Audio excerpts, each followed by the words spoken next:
Be like, Felix, why don't you lead us off? Sure, Chris. Well, welcome to our lab. Just want to show you that I have the best job in the lab because I produce what is needed in order to produce all our catalyst. This is the base.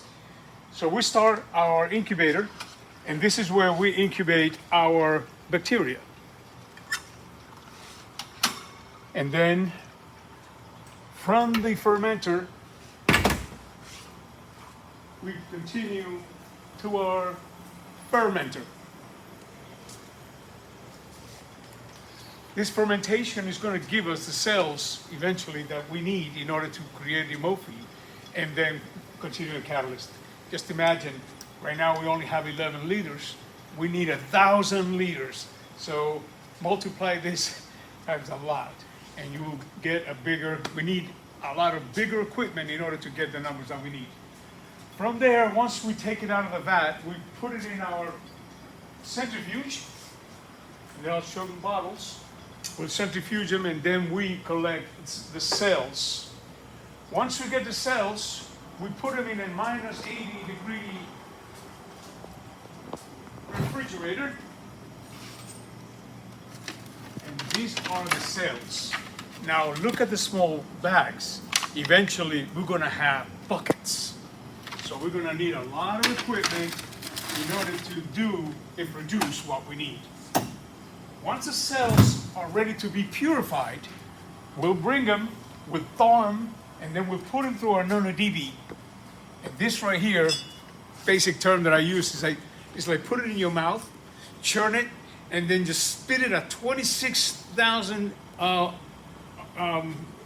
PSI, and then that breaks the cells in order for me to put them into this. It's called the Acta Purifier, which will go through these columns right here, and then will give us the sought after MOFI. Take it away, Max. So, what exactly would you say you do here? So I'm in charge of the renewable reductant research. Over this past year, we've been looking for a new form of, I guess a fuel is what you can say. Because to make the hydrogen, we need the protons and the electrons. For years, we've used a chemical called sodium dithionite, but that's not renewable. So in the science community, there's not really any renewable reductant that is stable and that works for our system at the same time.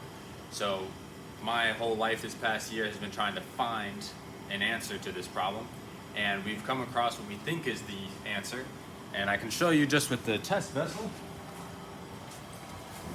This is it on a very small scale. We've had to build hundreds of these test vessels with equipment that's glued together. It's very rudimentary, but it's what we can afford, and we've been able to potentially change the world of electron transfer using what we've had.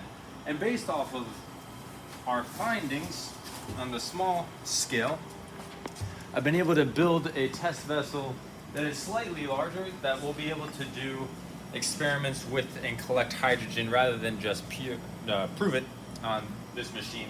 We'll be able to prove it by running a small sample. So we've made huge strides with what we've had available, and once we're able to take those next steps, we'll change the world. It'll be incredible.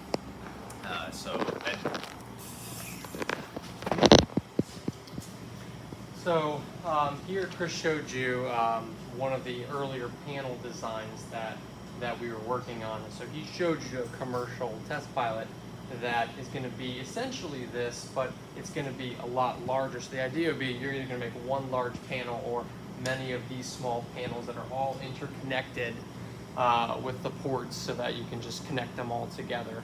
And the cool thing about that is plug and play technology with the engineering that we have been doing with Lou Mertis. And so he built this machine over here. This is our automated prototype. So it's completely hooked to a computer to measure all the inputs and outputs, such as temperature, pressure, agitation, cooling, and all of that. So this is plug and play technology. Right now, we're not talking about this, are we? No. Yeah, I think we can talk about it generally. Yeah. We're starting with a smaller test vessel here, and then obviously that'll be over here. This is plug and play into the prototype here, and it's going to measure your hydrogen production through a series of switches that all interconnect to the computer and through a flow switch so that it can accurately measure how much hydrogen we're producing per day. Nice. Doctor? Oh, so thank you for viewing and coming to see us in the Bomax lab. We're busy, laser focused every day, aiming for the goal of the commercial test project, the pilot project that we want to introduce into the markets. Thank you.